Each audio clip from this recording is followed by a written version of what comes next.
Chris POV.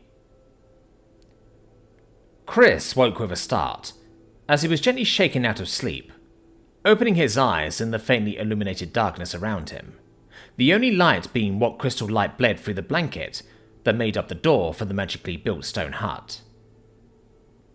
Looking around for what woke him, he glanced up and met Ren's gaze, his sister's ears waggling a little with delight as she flashed a smile. "Good morning, Chris," she said softly as she pulled away, her tail slowly swaying and curling behind her. Chris couldn't help but return the smile, yawning a bit as he stretched and popped his back, his ears noticeably flicking as he popped his back and found some relief before sitting up. "Good morning," he said as he yawned a little more. Despite just barely waking up, he found himself more aware and alert than usual, and not in a bad way, as he just felt better than he had been in a very long time. Looking back at Ren, he noted her now distinctly green eye, before looking her over curiously. "How do you feel? Better? Worse? Different?" Ren still had a smile on her face as she tilted her head from side to side. "I feel different. A good different, but different all the same," she explained, before turning her attention to her bedroll as she started packing things up. Chris laid on his back for a little while longer, just relaxing, as he considered how his body felt, though after a few moments, he realized something as he sat up to watch Ren again. "Why'd you wake me?" She kind of shrugged, after seemingly thinking on it for a moment. "Well, I just figured we should wake up now. Rance and his party are already up, and Vito is packing the camp away," she explained as she sat cross-legged, pulling her bedroll in her lap as she did her best to tie it up again, struggling a little bit with the knots. Chris blinked a couple of times before standing as he peeked outside. Sure enough, just about everyone else was already up. Even Sarah and Zax were out helping where they could. At first, he wondered just how exhausted he was after forming that bond with Vito to end up being one of the last ones to wake up. But then he noted that the sun wasn't even up yet, so he figured this was the usual time he'd be up anyways, and everyone else was just up extra earlier for some reason. With a sigh, he pulled away from the curtain and went about packing his own bedroll before looking at Ren again. "How long have you been up anyway?" She hummed for a moment, her tail curling in thought as her little fingers fiddled with putting together a knot. "Not too long, maybe 30 minutes, she mentioned, looking up to Chris for a moment before looking back down to her bedroll. "Mr. Vito said to let you rest a little while longer, since the process for forming a bond exhausts those on the receiving end," she explained, as she finally managed to properly roll up her bedroll before strapping it to her pack. "Anyway, you should hurry before breakfast gets cold. Rance made biscuit sandwiches with sausage and a really nice gravy." At the mention of food, Chris's stomach quietly rumbled as if on cue, as he just chuckled sheepishly. "Yeah, food sounds pretty good right now," he mused a little, before strapping his bedroll onto his pack and standing, joining Ren as she waited for him by the curtain. Making their way out, they watched as the walls that surrounded the camp were suddenly poured into nothingness. Aside from the stone hut they were staying in, the only signs that anyone even stayed in the clearing were their tracks, and the fact that the grass was cut short. Even the fireplace was practically indistinguishable from the rest of the dirt and grass around it. Ren walked off towards the carriages, meeting with Lostrel, who helpfully took her pack and loaded it into the carriage, before helping her up into it. After Ren had left, Chris looked around, wondering where the food was, when Sarah walked up, procuring something wrapped in wax paper from somewhere, as she flashed a little smile. "Morning. I missed you last night. I didn't realize you were planning on turning in so early," she mused, stepping in close as she affectionately kissed his jawline before placing the food in his hand. Chris's tail flicked behind him with a kiss, as he just smiled a bit while taking up the food. "Sorry about that. Some stuff happened last night, and it left me more exhausted than I realized," he explained, as he unwrapped the wax paper and took a slow inhale through his nose as he savoured the scent of the meat and gravy before taking a bite of the food.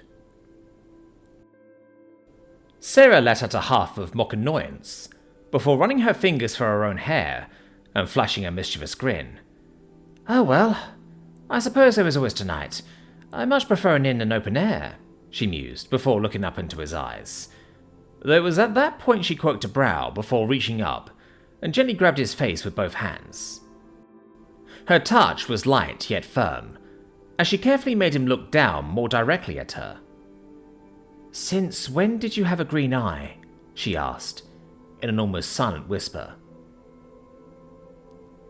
Chris wasn't sure what to respond to first, his tail having been initially swaying at what she had been implying a moment earlier, though now he was desperately trying to chew faster to finish what he had in his mouth without choking. After another moment, he spoke up, while still maintaining eye contact with her. "It was part of the deal with Boss Vito," he started to say, before considering how he should phrase what happened last night.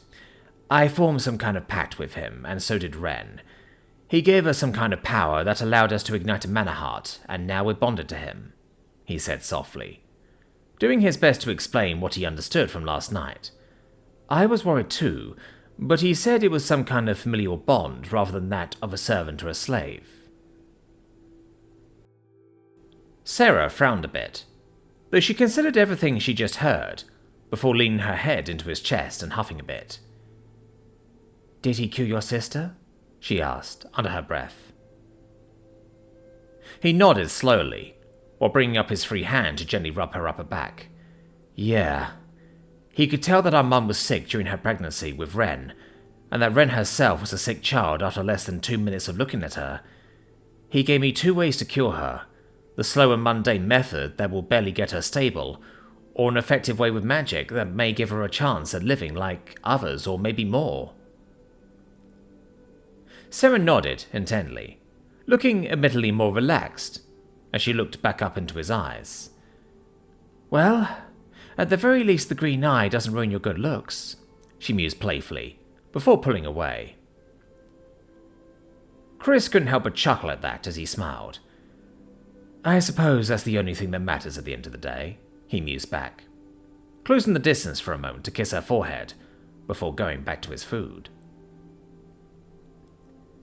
Vidmori POV. We were back on the road first thing in the morning with Riley still taking the reins on the lead carriage, while Rance drove the second carriage himself. This split up the group between the carriages, with Cecil and Lily following Rance to the rear carriage, while Chris and his team sat together in the front carriage. Lostrel, for his part, was sitting up front with Riley, the two of them discussing something or another while he sketched in a journal he had on him. As for me, I was riding Lugosi as he ran along with the small caravan, Basmori sitting cosily in my lap as we made our way down the dirt road. Fraley, for her part, was among Rance's group, watching as Cecil played against Rance using that enchanted chessboard again. The next couple hours go by as the sun crests the horizon, the morning light gradually warming the crisp autumn air. Everything was relatively quiet, with only the sounds of Chiverstead hooves, wheels on dirt and gravel, and birdsong filling the air. It was a clear day so far, with minimal cloud coverage, with what should be an absolutely beautiful view of practically untouched wild forests, with the beauty of a practically glowing horizon.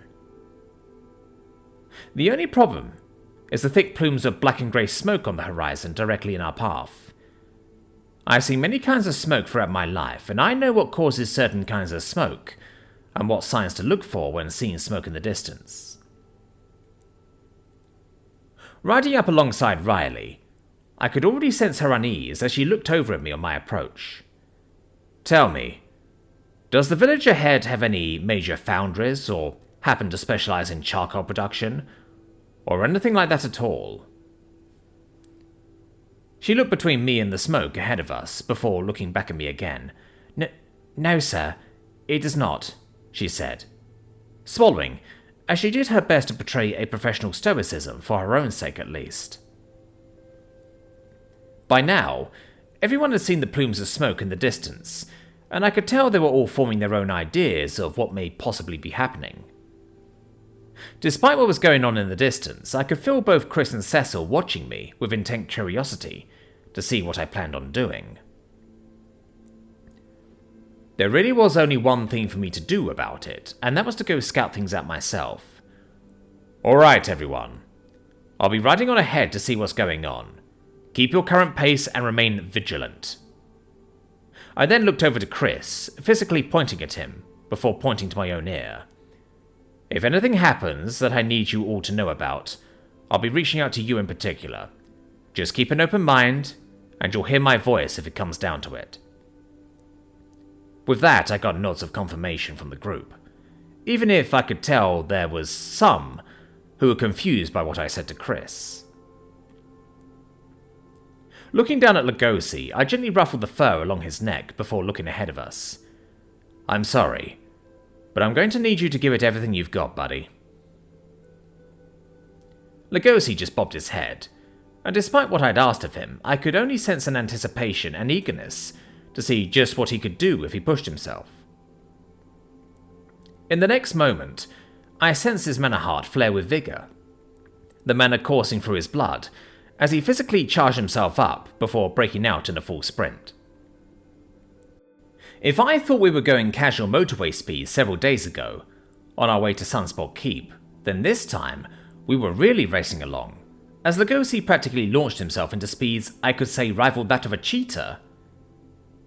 It was to the point where I had to lean forward into him, so I wouldn't slow him down, the wind whistling in my ears as I could hear my cape flapping noisily behind me.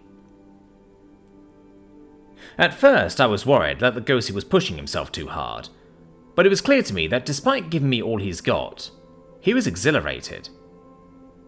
His mind was racing as fast as his body, as he took in all sorts of scents and sensations with each and every single inhale and exhale.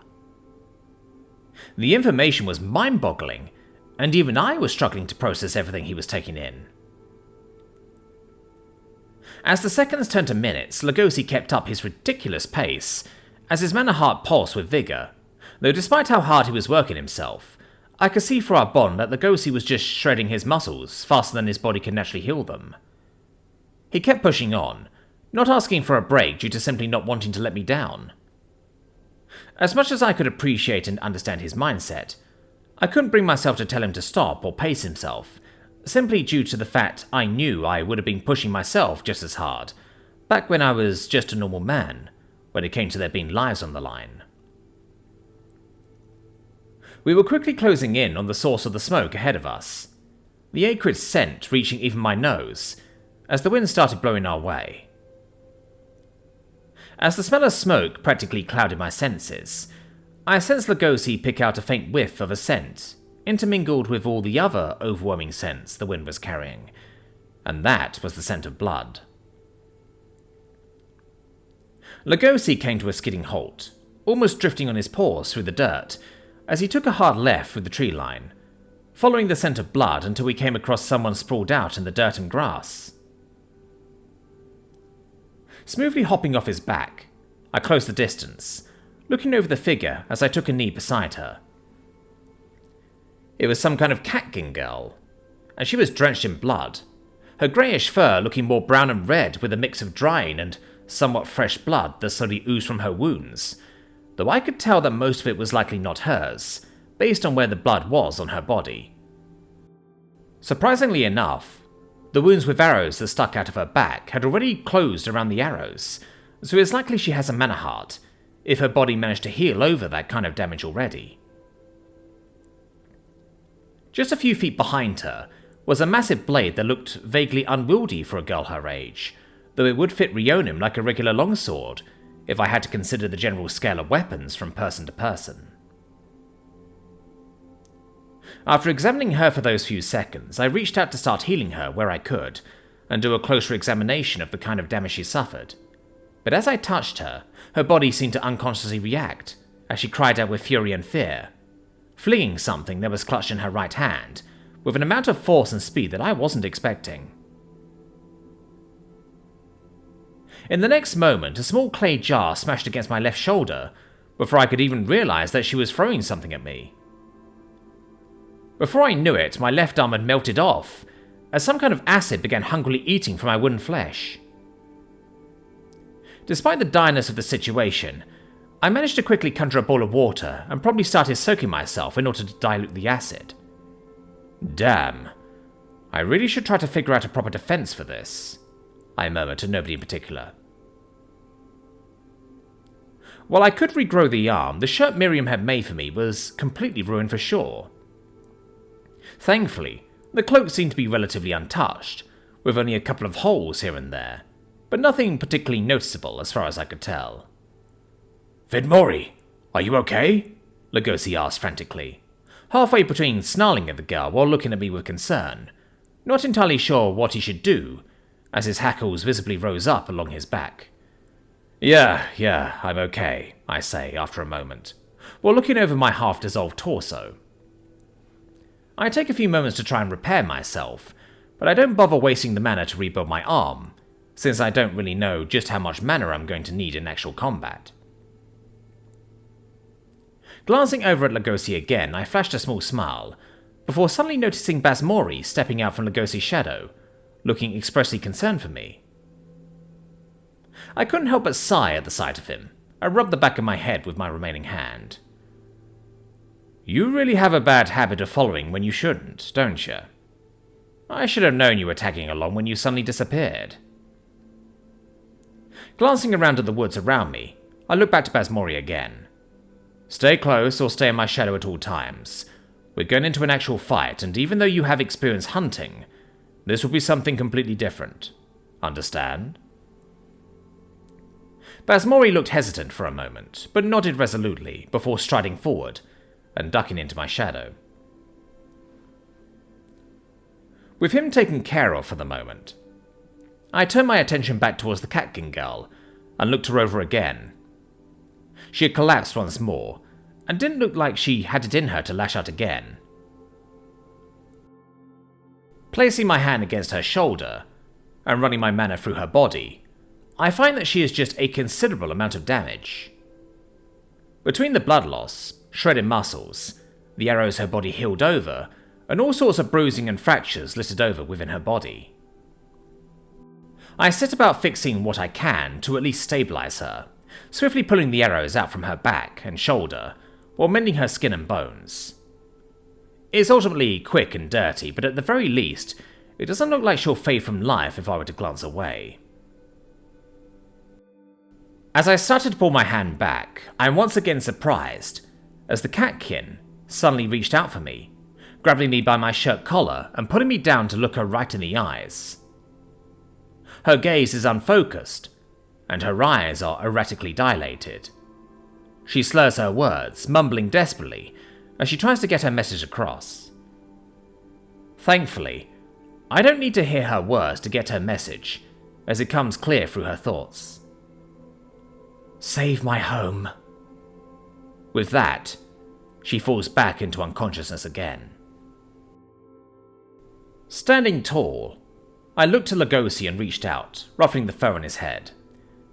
Take her back to the caravan as soon as you can, but don't push yourself if you need time to recover. If anything, you can just wave them down when they come along. For now, rehydrate and recover, I instructed, pulling a stone bowl from my storage, as I poured out the mana potions the Crucible Master's assistant had me drink a couple of days ago, along with some fresh water.